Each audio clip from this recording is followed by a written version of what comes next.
चलिए अब शुरू करते हैं अध्याय 7 सहायता। रामू एक गरीब व्यक्ति था।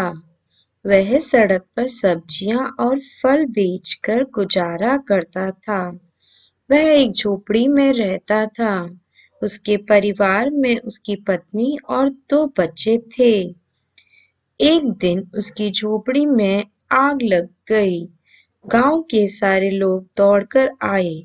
उन्होंने पहले उसकी पत्नी और बच्चों को बाहर निकाला, तब घर की सारी चीजें बाहर निकाली। लोग बाल्टियों में पानी भरकर लाए। सबने मिलकर आग पर पानी डाला। आग बुझ गई, लेकिन आधा घर जल गया था। रामू रोकर कहने लगा, अब हम लोग कहाँ रहेंगे? मैं घर ठीक कैसे कराऊं? मेरे पास तो पैसे भी नहीं हैं। बच्चों को खाना कहाँ से खिलाऊंगा? गांव के लोगों ने उसे ठाठस बंधाया। फिर सबने चंदा इकट्ठा करके पैसा जमा किया। सबने घर बनाने में, छप्पर डालने में उसकी सहायता की। जल्दी ही घर तैयार हो गया, पहले से भी अच्छा। इस तरीके से इस पाठ में हमने देखा कि एक व्यक्ति की झोपड़ी में आग लगने पर सभी लोगों ने मिलकर उसकी सहायता कैसे की, कैसे उसकी झोपड़ी में आग बुझाई और दोबारा घर बनाने में उसकी मदद की।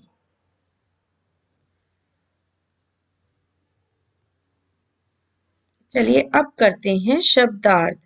गुजारा करना का मतलब है जीवन बिताना। ठाठस बंधाना का मतलब है तसल्ली देना। जमा करना का मतलब है इकट्ठा करना। सहायता का मतलब है मदद। चलिए अब आते हैं हम अभ्यास कार्य पर। पहले पे आते हैं शुद्ध उच्चारण कीजिए। सब्जियां, झोपड़ी, पत्नी, इकट्ठा, सहायता, अच्छा। दूसरे पे आते हैं सही विकल्प चुनिए। क रामू बेचता था दोनों, फल भी बेचता था रामू और सब्जियां भी बेचता था, तो इसका सही विकल्प हो जाएगा दोनों। खा आग कहाँ लग गई थी? आग कहाँ लगी थी? आग रामू की झोपड़ी में लगी थी, तो इसका सही विकल्प हो जाएगा झोपड़ी में। गा हमें एक दूसरे की करनी चाहिए। हमें एक दूसरे की क्या करनी चाहिए? सहायता। अब आते हैं हम तीसरे पर। बताइए, क्या एक आदमी आग बुझा सकता है? नहीं, एक आदमी अकेला आग नहीं बुझा सकता है। अब आते हैं दूसरे पर। यदि आपके घर में चोर आ जाए तो आप क्या करेंगे? यदि हमारे घर में चोर आ जाए तो हम सहायता के लिए शोर मचाएंगे। चलिए अब आते हैं चौथे पर। निम्नलिखित प्रश्नों के उत्तर लिखिए। रामू अपना गुजारा कैसे करता था? रामू सड़क पर सब्जियां और फल बेचकर अपना गुजारा करता था। अब आते हैं हम खा पर। आग लगने पर लोगों ने क्या किया? आग लगने पर लोगों ने आग को बुझा दिया। गांव वाले ने रामू की मदद कैसे की? गांव वालों ने दोबारा झोपड़ी बनाकर रामू की मदद की। पांचवा, रिक्त स्थान भरिए।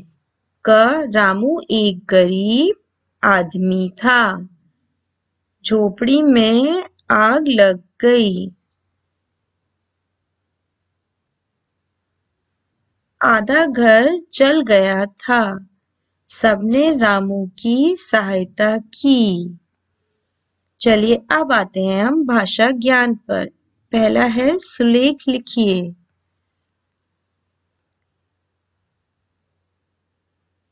समझना, आपको लिखना है फिर समझना। इस तरीके से आपको ये वाली करनी है। अब आते हैं हम दूसरे पर। इसमें हमें क्या करना है? इन शब्दों का प्रयोग करके वाक्य को बनाना है। जैसे गरीब, तो हम क्या बना सकते हैं? रामू एक गरीब आदमी था। आग, झोपड़ी में आग लग गई। चंदा, सबने रामू की मदद करने के लिए चंदा इकट्ठा किया। जल्दी, सबने जल्दी से आग पर काबू पा लिया। अब आते हैं हम तीसरे पर, वर्ण विच्छेद कीजिए।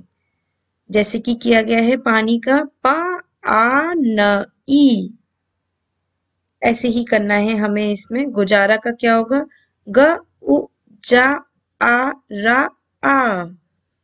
झोपड़ी का क्या होगा? झ ओ अंग प अ ड़ ई। पत्नी का क्या होगा? प अ त न ई। सहायता का क्या होगा? स अ ह आ य अ त आ।